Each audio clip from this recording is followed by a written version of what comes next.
Welcome to Simply Walk the Talk.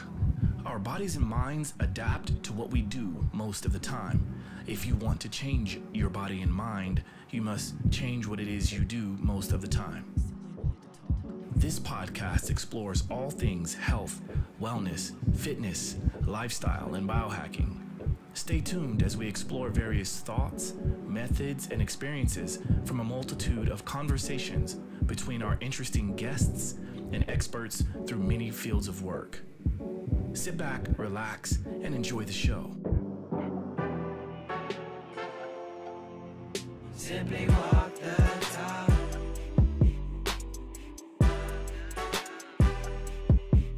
Simply walk the talk.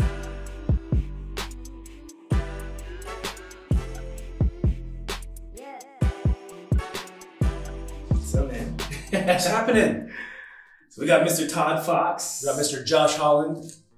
And yeah, we figured why not record in this amazing place, especially considering the work you do, the work I do. I think it makes sense that we're in something that is secure. Nothing says security like a vault. and by the way, this vault is like 500 years old.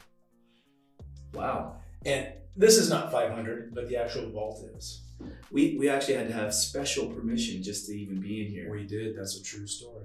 Yeah, I guess apparently they only use this once a year. But anyway, I wanted to ask you because even for myself, it's really interesting to understand as I've worked with you for now a couple tours. I've asked a few questions here and there. But people always wonder, what does a head of security do? What exactly is your role?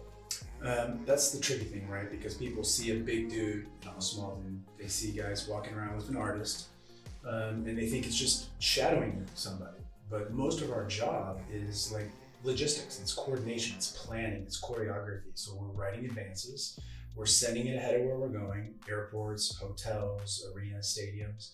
Telling them what we want, how we want it done, how we're utilizing money, creating primary plans, creating alternate plans, creating contingency plans, emergency plans, and then kind of going through that. So you walk through all of that, put it in place, convey it to the team, and then in theory, you're ready to go if something goes wrong. And how long have you been doing this in general? I started my company in '99, but I was doing this in the Marines in the '90s, so a little bit of time. Yeah, I do find it fascinating that most people would think that you're gonna be a big jack dude. It's not me. I mean, in some instances that might work to your advantage, don't you think? Yeah, so if I'm trying to move around quietly under the radar, right? We're trying to be low profile. So a low pro detail where I don't want to draw attention to my client, I want to be small. I want to be the average size guy. I'm 5'10", 180, I'm the average guy. In most markets. Where we're at now, not so much because the guys are huge, but if I'm big, I draw attention. So now you see this small little girl and then this big, huge dude next to her, and it draws attention. And that's the opposite of what we want most of the time. Sometimes we want a heavy presence when we need it, but usually that's an outer layer, that's outside a door, that's making a movement, not the guy planning, coordinating, organizing, and actually carrying out this thing. Mm-hmm. And what would you say, if you had to identify pros and cons of what you do, your work, what would you think would be a pro and a con? The con is easy. Aside from having long hours and constantly away from home, if you do security perfectly, completely clean, the result is nothing happens. So the result of all the advancing and all the walkthroughs and all the coordination and all the assessments is nothing. So financially, that's kind of difficult because you're producing nothing for the client. And at the end of the day, your result is nothing. So now you have to put a value on it. And how we do that is by reversing it and saying, look at this organization, this group of people, this celebrity. When they didn't do these things, it cost them X amount of dollars. Yeah. By doing these things, we prevented that loss. So that's probably the worst. And then the best is, as you know, getting to travel around the world, meet interesting people, see things you'd never ever see anywhere, do podcasts in rooms like this, right? Stay in hotels like this and meet interesting people like Juan, yeah, right? That's a gift. Absolutely. It's a massive gift. Absolutely. Yeah, you know, you're such a wealth of knowledge, and I was really excited to see that you finally put some content out there. So, so like, can you talk about that a little bit? Yeah, so we didn't do any social media at all until 2020. And in 2020, this thing called COVID hit, and that shut us down. So no tours, no films on location, most of the executives weren't traveling. And what that meant is we had to generate income. And I wrote another book. I wrote the third book in 2020. And to sell that book, you need social, right? You need social media that helps you. That platform pushes it out. So started that and started doing bits and pieces, little interviews, podcasts, little bits about where we're going, what we're doing, without showing who it is, without showing, you know, which hotel we're in. And it pays dividends for sales, as you know. Yeah. So now I'm taking a class from Josh on that. He's teaching me on the master class. Yeah, no, it is really fascinating, and I see the hustle, you know, and we've had many conversations because there's a lot of similarity and crossover in what we do. At the same time, there's a lot of differences, and it wasn't until right now that I understood that piece about you're doing your job if nothing happens, right? The result is nothing. The result is nothing, which I think is an interesting concept. For me, it's almost the exact opposite, It is. right? You know, to a certain extent, like as long as my clients don't get injured or hurt or whatever, then okay, we're doing well. But I almost have to use their results as something that like allows me to get hired again and again and again. I think that metric is very clear for you. So in this case, we're working with an older artist, and with that artist, if he doesn't stay in top health, he can't continue to perform at the level that he's performing at. Yeah. So there is that. And I think it's easier to draw a correlation because you can see when you're feeding him right, when you're training him right, when you're stretching him right, all of these factors work in concert, no pun intended. And the net result is he's capable of traveling. He's capable of performing multiple shows in a city at an age where most people are barely able to move around. This guy's performing at a high level.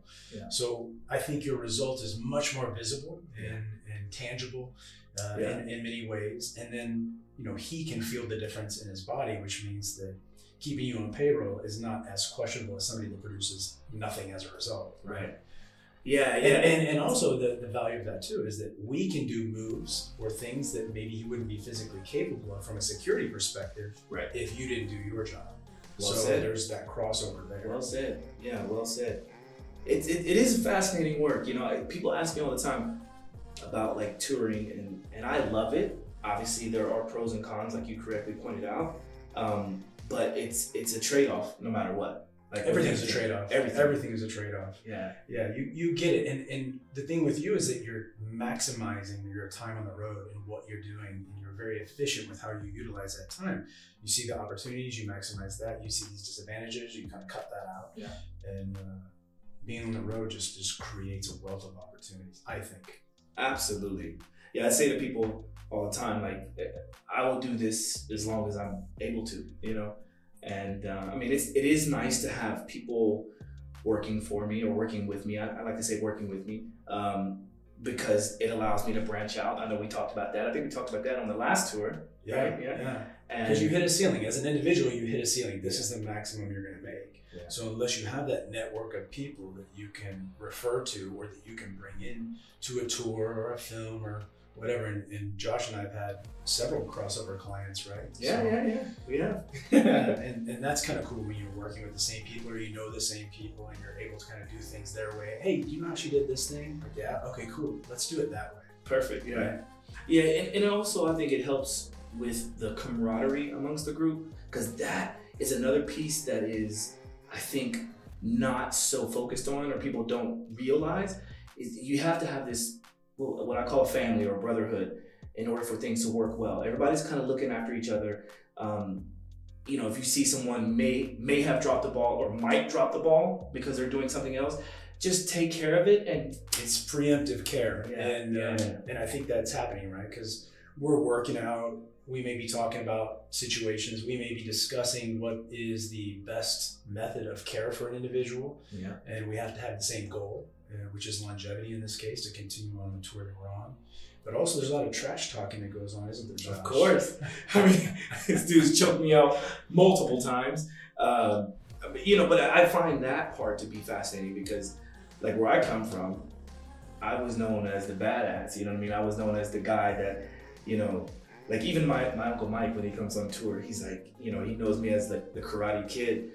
And then I just told him, I'm like, all of these guys right here, like I would hope to be able to survive in a ring with them, but it's humbling because I think everyone is at the top of their field in what we're doing on these tours, and that's what's important. Yeah, it's cool. It's good to be amongst the top tier, right? It's a good place to be, Yeah. So yeah, this is good times. Sweet. Here we are, guys. If you haven't heard anything we said, it's okay because this is beautiful. Yeah. And you're never gonna probably see a podcast from a vault again like this. I mean, should we look and see what's inside? Let's do it. Let's do it. Come on. Let's see if we can find something. Look in there. See what you can find, Josh. Anything is open. I would be. See, I'm sure you can get one open, right? Oh.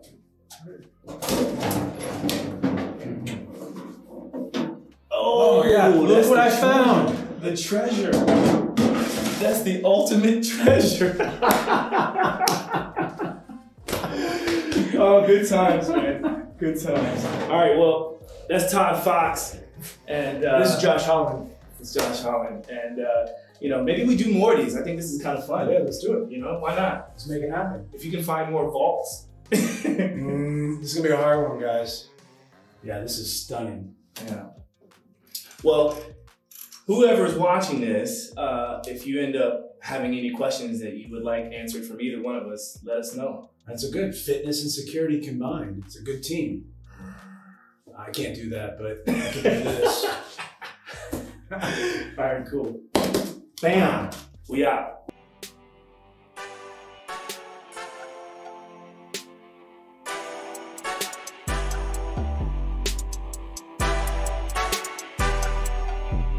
Simply walk the talk.